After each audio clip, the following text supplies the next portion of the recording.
કરીએ આપણે આ લેક્ચરની। આ લેક્ચરમાં મિત્રો આપણે સમજવાના છે કે જે બંધારણ સભા છે એ બંધારણ સભા કેવી રીતના કાર્ય કરે છે એ મિત્રો સમજવાના છે। યાની કે લાસ્ટ લેક્ચરમાં આપણે જોયેલું શું તો કે ભારતમાં એક કેબિનેટ મિશન આવે છે, 3 સભ્યોની એક ટીમ આવે છે જેને આપણે કેબિનેટ મિશન કહે। આ કેબિનેટ મિશન શું કરે છે? આ કેબિનેટ મિશન છે એ બંધારણ સભા માટે કેટલા સભ્યો નક્કી કરે છે? 389 389 સભ્ય નક્કી કરે છે, જે 10 લાખે એક પ્રતિનિધિ લેવા એવું કે નક્કી કરે છે। પછી મિત્રો શું થાય છે એ જ બસ આપણે આ લેક્ચરમાં જોવાનું છે। તો હવે આ બંધારણ સભાની પ્રથમ બેઠક મળે છે 9 ડિસેમ્બર 1946। આ 9 ડિસેમ્બર 1946 માં બંધારણ સભાની પ્રથમ બેઠક મળે છે અને આ 9 ડિસેમ્બરે જ આપને પ્રથમ શું મળે છે? અસ્થાયી અધ્યક્ષ મળે છે। કોણ મળે છે? ડોક્ટર સચ્ચિદાનંદ સિન્હા। આ સચ્ચિદાનંદ સિન્હા છે આપણે પ્રથમ શું મળે છે? 9 ડિસેમ્બરે અસ્થાયી અધ્યક્ષ મળે છે। તો આને શા માટે પસંદ કરેલા? ડોક્ટર સચ્ચિદાનંદ સિન્હાને શા માટે બંધારણ સભાના પ્રથમ અસ્થાયી અધ્યક્ષ બનાવેલા? તો મિત્રો એ સમયે બંધારણ સભાના જેટલા જે સભ્ય છે એ સભ્યમાં સૌથી વરિષ્ઠ અને સૌથી વૃદ્ધ વ્યક્તિ હોય તો આ ભાઈ સચ્ચિદાનંદ સિન્હા, જેથી કરીને આને શું બનાવે છે? 9 ડિસેમ્બરે બંધારણ સભાના અસ્થાયી અધ્યક્ષ બનાવે છે। અને આ જ દિવસે મિત્રો સભ્ય સંખ્યા હોય છે 207। 9 ડિસેમ્બર 207 સભ્ય સંખ્યા હોય છે। અમુક બુક્સમાં 211 હશે। હવે 211 શું છે મિત્રો એ તમને હમણાં સમજાવું। તો આ 9 ડિસેમ્બર 1946 માં આપણે બંધારણ સભાના સભ્ય કેટલા હોય છે? 207। તો ટોટલ કેબિનેટ મિશન કેટલા નક્કી કરેલા? 389। તો શા માટે 207 સભ્ય આપણે દેખાય છે 9 ડિસેમ્બરે? તો મિત્રો શું થાય છે? આ કેબિનેટ મિશન આવે છે અને 389 સભ્ય સંખ્યા નક્કી કરે છે, પરંતુ આપણે બધાને ખ્યાલ જ છે કે મુસ્લિમ લીગના 73 સભ્ય છે। આ 73 સભ્ય છે બંધારણ સભાનો વિરોધ કરે છે। તો સભ્ય સંખ્યા હવે કેટલી થઈ? સભ્ય સંખ્યા થઈ 316 અને એની સાથે દેશી રજવાડા। આ દેશી રજવાડા પણ બંધારણ સભામાં હાજર રહેતા નથી, જેથી કરીને આપણે આ દેશી રજવાડા પણ માઇનસ કરે અને બીજા જે સભ્યો અમુક કારણસર હાજર રહેતા નથી, જેથી કરીને 9 ડિસેમ્બર 1946 માં આપણે સભ્ય સંખ્યા 207 જોવા મળે। અમુક બુક્સમાં આપણે 211 જોવા મળે। તો આ 211 શું છે? આ જે 211 છે એ બંધારણ સભાનું શું છે? પ્રથમ સત્ર છે। યાની કે આપણે 9 ડિસેમ્બર થી 22 જાન્યુઆરી 9 ડિસેમ્બર થી 22 જાન્યુઆરી એ શું છે? બંધારણ સભાનું પ્રથમ સત્ર છે। એમાં આપણે આ 211 સભ્ય સંખ્યા આપણે જોવા મળે। ઓકે, તો આ બેમાં કન્ફ્યુઝ ન થાવ। 207 સભ્યો છે 9 ડિસેમ્બરે જ હતા અને 211 શું છે? તો કે બંધારણ સભાનું આ પ્રથમ સત્ર મળેલું 9 ડિસેમ્બર થી 22 જાન્યુઆરી એમાં 211 સભ્ય હતા। પછી મિત્રો શું થાય? પછી 11 ડિસેમ્બર એટલે કે 2 દિવસ પછી 11 ડિસેમ્બર 1946 આ દિવસે મિત્રો આપણે મળે છે બંધારણ સભાના સ્થાયી અધ્યક્ષ મળે છે। આપણે બધાને ખ્યાલ જ છે કે આગળ જતા આપણા એ શું બને છે? રાષ્ટ્રપતિ બને છે। તો 11 ડિસેમ્બર 1946 માં આપણે બંધારણ સભાના શું મળે છે? સ્થાયી અધ્યક્ષ। કોણ મળે છે? ડોક્ટર રાજેન્દ્ર પ્રસાદ।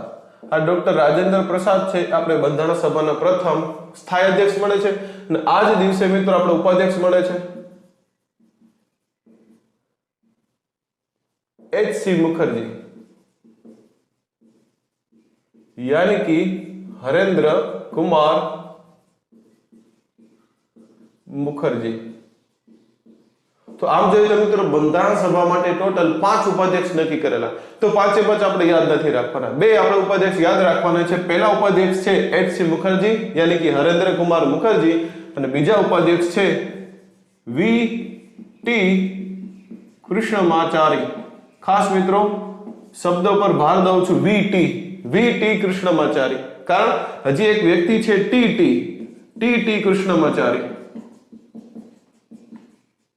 તો આ જે V.T. કૃષ્ણમાચારી છે એ બંધારણ સભાના બીજા ઉપાધ્યક્ષ છે અને આ T.T. કૃષ્ણમાચારી કોણ છે? તો આપણો બંધારણ સભામાં એક પ્રારૂપ સમિતિ હતી, यानी कि ड्राफ्टिंग कमिटी कहो, मुसद्दा समिति कहो, एમાં टोटल 7 સભ્ય હતા, જેના અધ્યક્ષ હતા ડોક્ટર B.R. આંબેડકર। તો એ 7 સભ્યમાંથી એક સભ્ય છે આ T.T. કૃષ્ણમાચારી। તો બંનેમાં મિત્રો કન્ફ્યુઝ ન થવું। ઘણી વખત એક્ઝામમાં એવું પૂછાય છે કે નીચેનામાંથી કોણ બંધારણ સભાના ઉપાધ્યક્ષ હતા? તો એમાં આપણે આપણ નામ હશે V.T. કૃષ્ણમાચારી અને ટી પણ કૃષ્ણમાચારી બંને નામ આપેલા હશે. તો આ વી કૃષ્ણમાચારી છે બંધારણ સભાના ઉપાધ્યક્ષ છે અને આ ટી કૃષ્ણમાચારી શું છે તો આ જે પ્રારૂપ સમિતિ હતી, મુસદ્દા સમિતિ હતી, ડ્રાફ્ટિંગ સમિતિ હતી એના આ 7 સભ્યોમાંના એક છે. એટલે ખાસ આમાં મિત્રો કન્ફ્યુઝ ન થવું.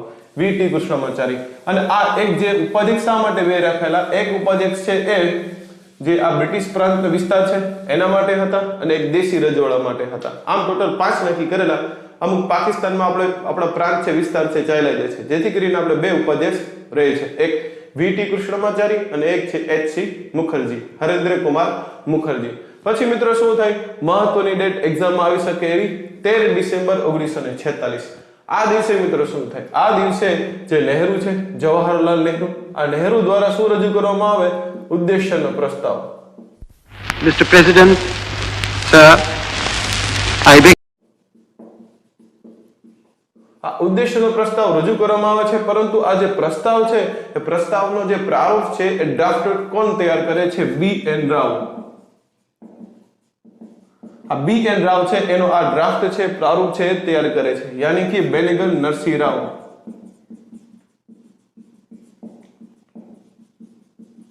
એનો શું કરે છે, પ્રારૂપ તૈયાર કરે છે. અને રજૂ કોણ કરે છે, રજૂ કરે છે નહેરુ.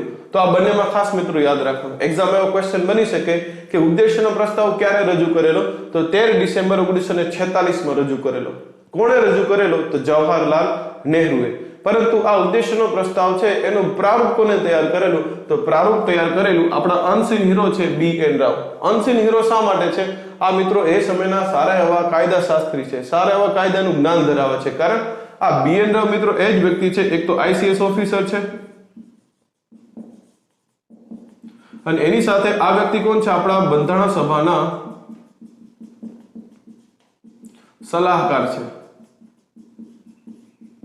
અને ફ્રીમાં કામ કરે છે બંધારણ સભા માટે.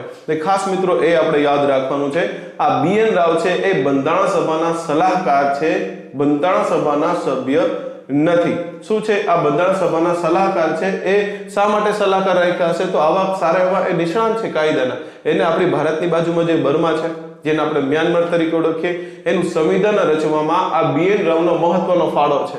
અને એની સાથે જે આંતરરાષ્ટ્રીય અદાલત છે, ઇન્ટરનેશનલ કોર્ટ છે કે જે નેધરલેન્ડ હેગમાં છે, ત્યાં પણ એ ન્યાયાધીશ રહી ચૂકેલા છે. તો આપણે આવા બધા જે ખાસિયતને કારણે આપણે કહી શકીએ કે આ વ્યક્તિ છે એકદમ સારા એવા કાયદાશાસ્ત્રી છે, જેથી કરીને એ બંધારણ સભાના સલાહકાર એને બનાવવામાં આવે છે, બંધારણ સભાના સભ્ય નથી. ગાંધીજી, મોહમ્મદ અલી જીના અને આ બી.એન. રાવ, આ 3 વ્યક્તિ ખાસ યાદ રાખવાના છે કે આ બંધારણ સભાના સભ્ય નથી. પછી મિત્રો શું થાય કે આ ઉદ્દેશ્યનો પ્રસ્તાવ છે 13 ડિસેમ્બર 1946 માં રજૂ કરવામાં આવે, પરંતુ એનો સ્વીકાર તરત જ નથી કરતા. સ્વીકાર ક્યારે થાય, એનો મિત્રો સ્વીકાર થાય 22 જાન્યુઆરી 1947.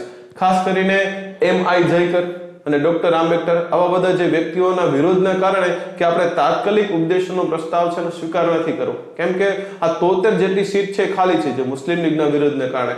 તો એ લોકોનું કહેવું એમ છે કે મુસ્લિમ લીગ જ્યારે આ બંધારણ સભામાં જોડાય ત્યારે આપણે ઉદ્દેશ્યનો પ્રસ્તાવ છે એનો સ્વીકાર કરશું, જેથી કરીને 13 ડિસેમ્બરે રજૂ થાય છે અને 22 જાન્યુઆરી 1947 માં આ ઉદ્દેશ્યનો પ્રસ્તાવનો શું કરે છે, સ્વીકાર કરે છે. ને જે આગળ જતા આપણું ભારતીય બંધારણની શું જે પ્રસ્તાવના છે, આમુખ છે, એનો આ ઉદ્દેશ્યનો પ્રસ્તાવ શું બને છે, એનો આ સ્ત્રોત બને છે, જે જવાહરલાલ નહેરુએ રજૂ કરેલો. પછી મિત્રો શું થાય, 22 જુલાઈ 1947 આ દિવસને આપણે ઝંડા દિવસ તરીકે ઉજવીએ. શા માટે, ખ્યાલ આવી જાય નામથી શા માટે ઝંડા દિવસ તરીકે ઉજવતા હોય, તો 22 જુલાઈ 1947 ના દિવસે આપણે શું કરેલું, રાષ્ટ્રીય ધ્વજનો સ્વીકાર કરેલો. પછી શું થાય, 17 નવેમ્બર 1947 આ 17 નવેમ્બર 1947 ના દિવસે શું થાય મિત્રો કે આ જે બંધારણ સભા છે એ બંધારણ સભાનું હવે કામ વધી જશે. હવે બંધારણ સભા છે બેવડી ભૂમિકા ભજવવાની છે. આ 17 નવેમ્બર 1947 ના દિવસે બંધારણ સભા છે એ ધારકીય સભા તરીકે કામ કરે, યાની કે એમ કહી શકીએ કે બંધારણ સભા છે સંસદ તરીકે કાર્ય કરે. તો મિત્રો શું છે આપણે સમજીએ. તો પહેલા તો બંધારણ સભાનું કામ શું છે. બંધારણ સભાનું કામ છે ભારતના બંધારણનું રચના કરવાની.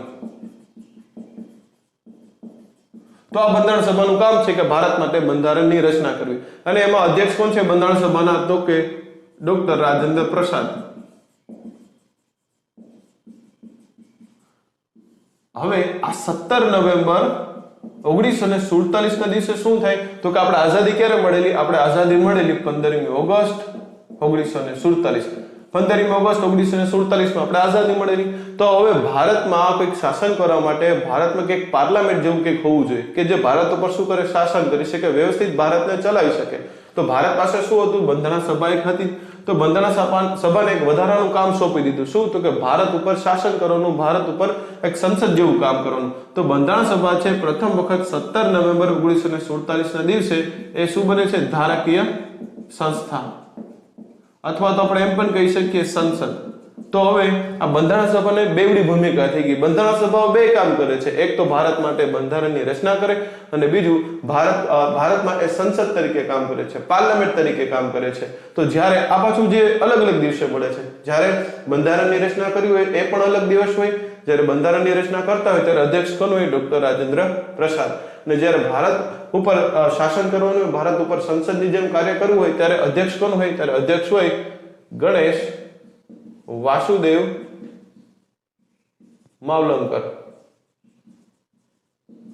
તો એવી રીતના આ ખાસ યાદ રાખવાનું. આ બેવડી ભૂમિકા છે ક્યારે બંધ થાય છે? તો આ બેવડી ભૂમિકા જ્યારે આપણું બંધારણનું નિર્માણ પૂરું થઈ જાય છે. ક્યારે પૂરું થાય? 26 નવેમ્બર 1949. આ 26 નવેમ્બર 1949 માં આપણું બંધારણનું જે કાર્ય છે લખવાનું એ પૂરું થાય છે, અને આપણે આ જ દિવસે શું કરીએ છીએ? બંધારણનો સ્વીકાર કરીએ છીએ. તો આ જ દિવસથી આ જે બંધારણ સભાની જે બેવડી ભૂમિકા છે એ બેવડી ભૂમિકાનો આ 26મી નવેમ્બરે શું આવે છે? અંત આવે છે. તો મિત્રો એ જ આપણે પછીની ડેટ છે 26 નવેમ્બર 1949. તો આ દિવસે શું થાય? આપણે હમણાં વાત કરેલી કે બંધારણ છે, બંધારણ ઘડવાની પ્રક્રિયા પૂરી થાય છે, અને આ બંધારણ સભાની બેવડી ભૂમિકાનો પણ અંત આવે છે. અને આ જ દિવસે 26મી નવેમ્બરના દિવસે આપણે મિત્રો બંધારણ છે એનો શું કરીએ છીએ? સ્વીકાર કરીએ છીએ. ખાસ મિત્રો યાદ રાખવાનું છે, એનો શું કરીએ છીએ? સ્વીકાર કરીએ છીએ, પરંતુ એનો અમલ કરતા નથી. શું કરીએ છીએ? સ્વીકાર કરીએ છીએ. પહેલી વાત એ કે શા માટે આપણે અમલ કરતા નથી?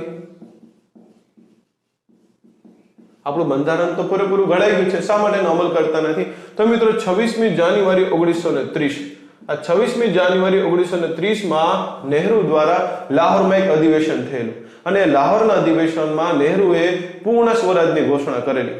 એટલા માટે આપણે એના માન સન્માન માટે આ 26મી નવેમ્બર છે એ દિવસે આપણે બંધારણનો ખાલી શું કરીએ છીએ? સ્વીકાર કરીએ છીએ. અને આપણે 26મી જાન્યુઆરી 1950, યાની કે જે આ ડેટ છે 26મી જાન્યુઆરી, જ્યારે આ પૂર્ણ સ્વરાજની ઘોષણા કરેલી 1930 માં, એટલે આપણે 26મી જાન્યુઆરી ડેટની રાહ જોઈએ છે, અને 26મી જાન્યુઆરી 1950 માં આપણે શું કરીએ છીએ? સંપૂર્ણ બંધારણનો અમલ.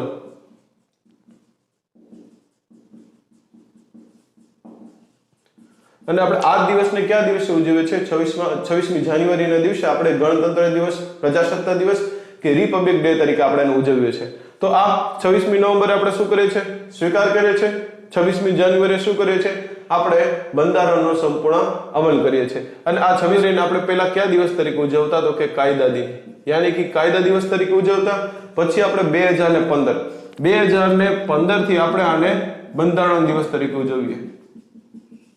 આ બે ફેક્ટ ખાસ યાદ રાખવાના છે. પહેલા આપણે આને કાયદા દિવસ તરીકે ઉજવતા, 2015 થી આપણે આને બંધારણ દિવસ, કોન્સ્ટિટ્યુશન ડે તરીકે ઉજવીએ છીએ.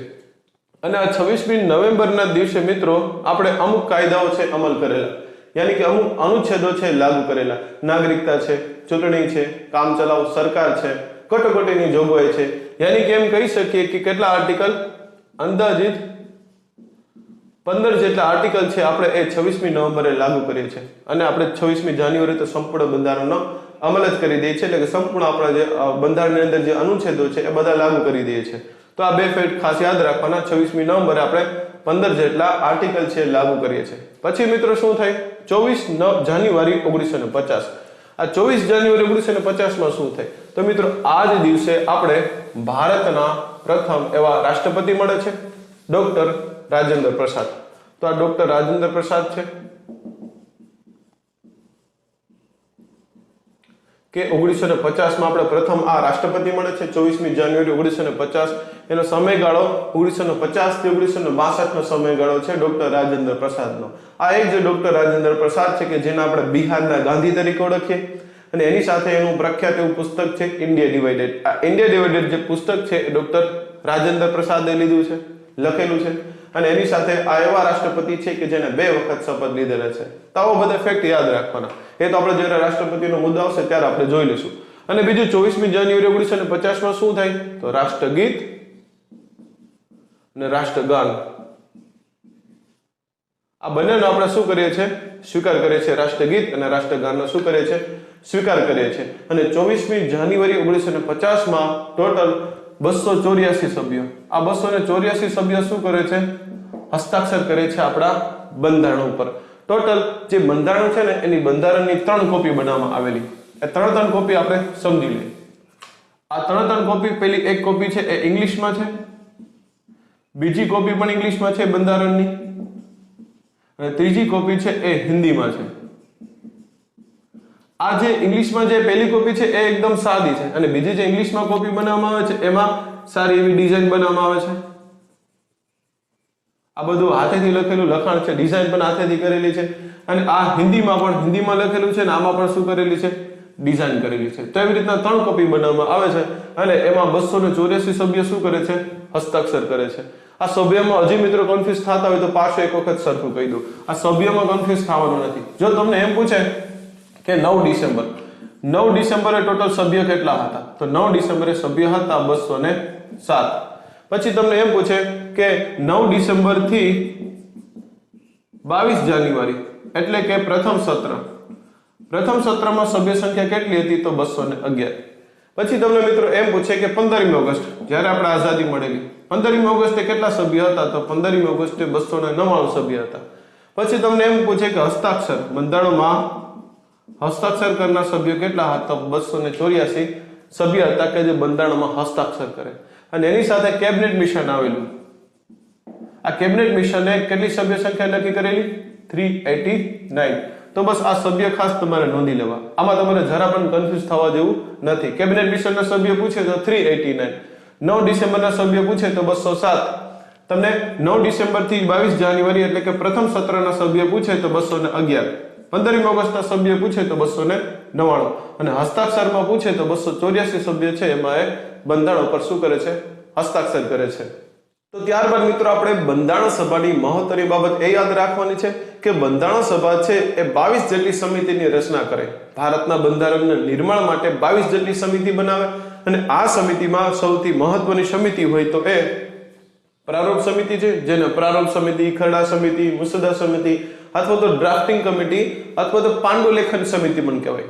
તો આ સમિતિની રચના શા માટે કરેલી? તો આપણે બધાને ખ્યાલ છે કે આપણા બંધારણીય સલાહકાર કોણ છે? તો કે BN રાવ. તો આ BN રાવે એક બંધારણ માટે એક પ્રારૂપ તૈયાર કરેલું, એક ડ્રાફ્ટ તૈયાર કરેલું. તો ડ્રાફ્ટ ઉપર ચર્ચા કરવા માટે આ પ્રારૂપ સમિતિની રચના કરવામાં આવેલી. રચના ક્યારે કરેલી? 29 ઓગસ્ટ 1947 માં ની રચના થઈ, અને એમાં ટોટલ સભ્ય કેટલા હતા? 7 સભ્ય હતા. આ 7 સભ્યોના મિત્રો ખાસ નામ યાદ રાખવા જરૂરી છે. એક્ઝામમાં બની શકે, શું બની શકે કે નીચેનામાંથી કોણ પ્રારૂપ સમિતિના સભ્ય નથી? નીચેનામાંથી કોણ પ્રારૂપ સમિતિના સભ્ય નથી? તો 4 માંથી એક સભ્યનું નામ ખોટું હશે, જે આપણે ટીક કરવાનું હશે.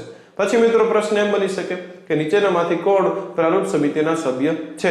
તો આવી રીતના 7 માંથી આપણે એક નામ સાચું આપેલું હોય એ નામ તમારે ટીક કરવાનું.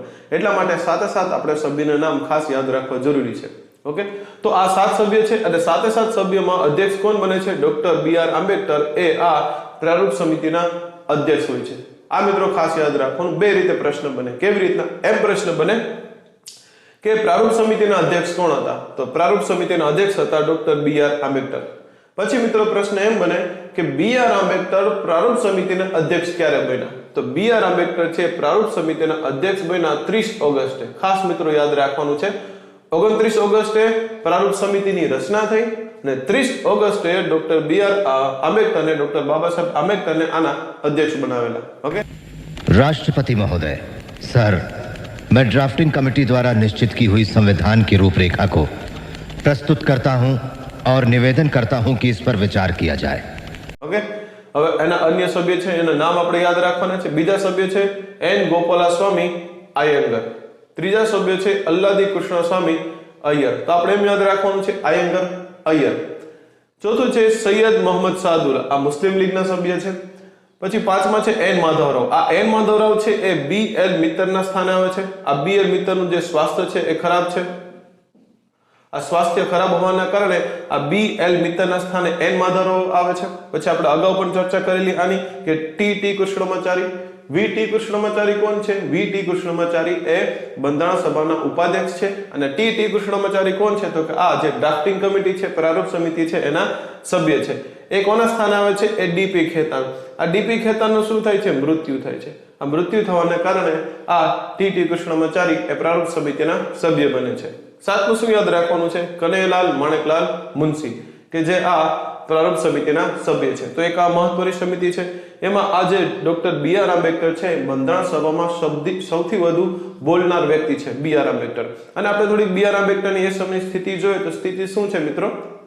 તો આ જે BR આંબેડકર છે એ પહેલા સૌપ્રથમ બોમ્બેથી ચૂંટણી લડે છે. બંધારણ સભા માટે બોમ્બેથી ચૂંટણી લડે છે અને ત્યાંથી હારી જાય છે. પછી આ BR આંબેડકર છે એ મુસ્લિમ લીગની મદદથી એ બંગાળમાંથી ચૂંટણી લડે અને બંગાળમાંથી એ બંધારણ સભા માટે એ જીતી જાય છે. પરંતુ શું થાય? 15મી ઓગસ્ટ 1947, આ 15મી ઓગસ્ટ 1947 શું થાય? તો કે ભારત પાકિસ્તાનના ભાગલા પડી જાય, એક પૂર્વ પાકિસ્તાન, એક પશ્ચિમ પાકિસ્તાન. તો પૂર્વ પાકિસ્તાન એટલે કે આપણે એને બાંગ્લાદેશ તરીકે ઓળખીએ પ્રેઝન્ટમાં. તો જે બંગાળનો અમુક ભાગ છે એ બાંગ્લાદેશમાં ચાલ્યો ગયો, જેથી કરીને જે આ જે ડોક્ટર આંબેડકર જે સીટ મળેલી બંગાળની એ સીટ બાંગ્લાદેશમાં ચાલી જાય છે. હવે મિત્રો શું થાય? હવે આપણા જે BN રાવ છે, બંધારણીય સલાહકાર છે, એ બંધારણીય સલાહકાર છે એ આપણા બંધારણ સભાના અધ્યક્ષ છે ડોક્ટર રાજેન્દ્ર પ્રસાદ. એ રાજેન્દ્ર પ્રસાદે શું કહે છે કે જો તમારે બંધારણની રચના કરવી હોય તો આંબેડકર વિના, આંબેડકર વગર આ શક્ય નથી. જેથી કરીને આ જે રાજેન્દ્ર પ્રસાદ છે બંધારણ સભાના જે અધ્યક્ષ છે એ જે બોમ્બે પ્રાંતના તાત્કાલિક પ્રધાનમંત્રી છે એને પત્ર લખે છે. અને પત્ર લખ્યા પછી આ BR આંબેડકર છે ને બોમ્બેથી સીટ મળે છે. અને એવી રીતના આપણે કહીએ આ ડોક્ટર આંબેડકરની સ્થિતિ છે.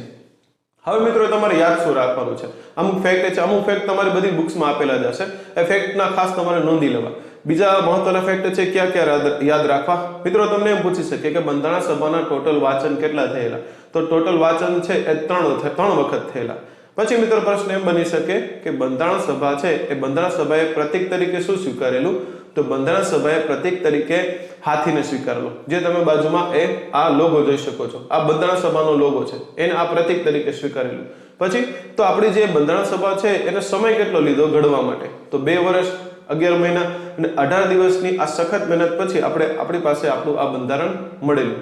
અને આ જે બંધારણ સભા છે, બંધારણ સભાના ભાગ ઉપર ચર્ચા કરવા માટે 166 બેઠક મળેલી. ટોટલ ખર્ચો કેટલો થયેલો? 64 લાખનો ખર્ચો થયેલો. આમ જોઈએ તો 63,96,726 રૂપિયાનો ખર્ચ થયેલો બંધારણ માટે. અને આપણે અગાઉ વાત કરેલી કે બંધારણ જે છે એ આપણે 3 ભાગમાં હતું. યાની કે 3 ભાગ એટલે કે 3 ઇંગ્લિશમાં હતું, બીજું પણ ઇંગ્લિશમાં હતું અને ત્રીજું હિન્દીમાં બંધારણ લખેલું છે. આ શું છે? સાદું છે, આમાં કે ડિઝાઇન નથી. અને આ બીજું ઇંગ્લિશમાં લખેલું છે, એમાં શું છે? ડિઝાઇન છે. અને આ હિન્દીમાં છે, આમાં પણ ડિઝાઇન છે પરંતુ હિન્દીમાં લખેલું છે. તો આ જે અંગ્રેજીમાં જે બંધારણ છે એ કોને લખેલું છે? એ લખેલું છે પ્રેમ બિહારી રાયઝાદા. આ પ્રેમ બિહારી રાયઝાદા છે એને આ ઇંગ્લિશમાં લખેલું છે. અને આ ડિઝાઇન કરનાર કોણ છે? અંગ્રેજીમાં આવૃત્તિમાં જે બંધારણ લખેલું છે, આ બંધારણ ક્યાં સાચવેલું છે? આપણું જે સંસદ ભવન છે એ સંસદ ભવનની લાઇબ્રેરી છે ત્યાં હિલિયમથી સુરક્ષિત છે. તો આ જે અને ડિઝાઇન કોને કરેલી? ડિઝાઇન કરેલી છે 2 ઓહર રામ મનોહર સિન્હા. 2 ઓહર રામ મનોહર સિન્હા છે એનાની ડિઝાઇન કરેલી. અને જે હિન્દીમાં જે આવૃત્તિ છે એ હિન્દીમાં આવૃત્તિનું સુલેખન કરનાર કોણ છે? વસંત કૃષ્ણ વેદ. વસંત કૃષ્ણ વેદ છે કે હિન્દીની આવૃત્તિ છે એનું લેખન કરેલું. અને હિન્દીની આવૃત્તિમાં જે ડિઝાઇન કોને કરેલી? ડિઝાઇન કરેલી છે નંદલાલ બોઝ. તો બસ આવા મિત્રો ફેક્ટ છે તમારે યાદ રાખવાના. બીજા જે મહત્વના ફેક્ટ છે એ તમે બુક્સમાંથી ખાસ તમારે નોંધી લેવાના. નોટ્સ બનાવવાની ખાસ જરૂરી છે, જે તમને એક્ઝામમાં રિકોલ કરવામાં ઘણી હેલ્પ કરશે. તો મિત્રો મળશું આપણે નેક્સ્ટ લેક્ચરમાં. નેક્સ્ટ લેક્ચરમાં આપણે અનુચ્છેદ 1 વિશે સમજવાના છે, યાની કે ભાગ 1 આપણે વ્યવસ્થિત સમજશું. ત્યાં સુધી બધાને મારો વંદે માતરમ.